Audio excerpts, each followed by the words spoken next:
mag-update tayo sa ating mga 15 piglets.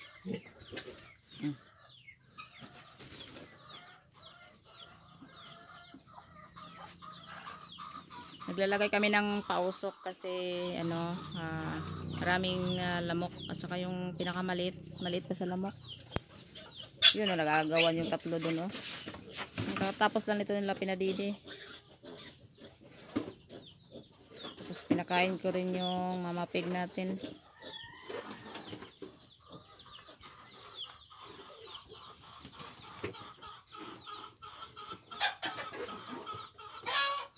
Mag-update lang tayo sa ating 15 heads na piglets mga kababoy.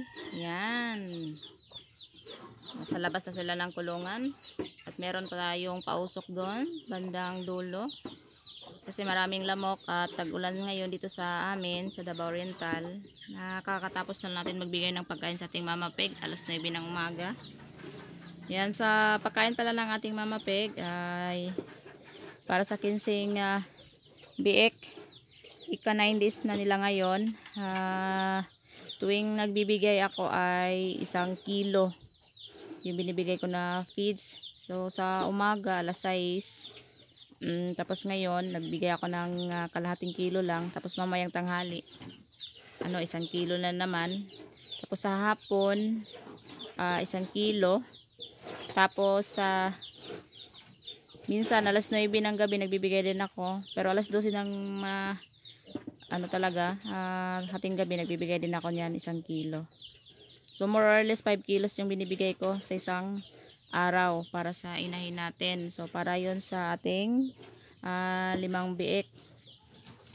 Para hindi po makulangan yung gatas ng ating inahin. So tingnan po natin yung gatas niya sa ngayon. Yung didi nating inahin. Tingnan natin siya ng malapitan. Ayun po. So para hindi po maubusan ng gatas yung ating inahin, kasi alam nyo naman po yung mga biik natin maya maya po yan sila dumididi, lalo na nakalabas na sila sa kanilang kulungan. Kasi dati tuwing 1 oras yan sila dumididi, pero ngayon parang wala lang 1 oras, didi na naman yan sila. So yun lang, 5 kilo na feeds. So kung susumahin yan sa isang buwan na pakain natin, so makakabili tayo siguro ng mga 2.5 sako na feeds para sa ating inahin. At kanina pala nagbibigay na rin po ako ng feeds sa ating mga biik. Ay tinutuna ko muna, tapos nilalagay ko dun sa didi ng ating inahin habang dumididi yung mga biik. Natitikman na po nila yung feeds.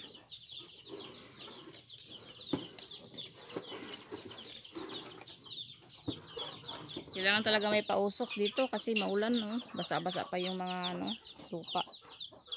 Yan, tapos maraming lamok. Yun. So yung gamit ko pala na pausok, ito.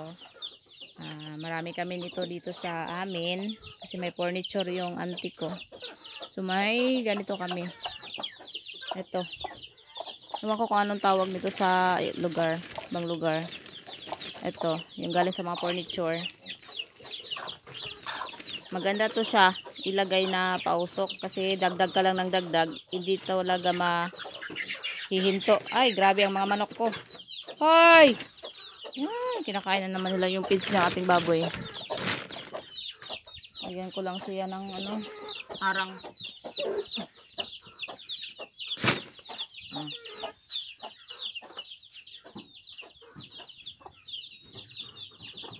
Kahit pala sa baboy marami po tayong manok dito. Native manok. Ayan, tapos nandun yung mga petlogan nila. Ayan, tapos meron pa doon sa kabilang meron pa din doon.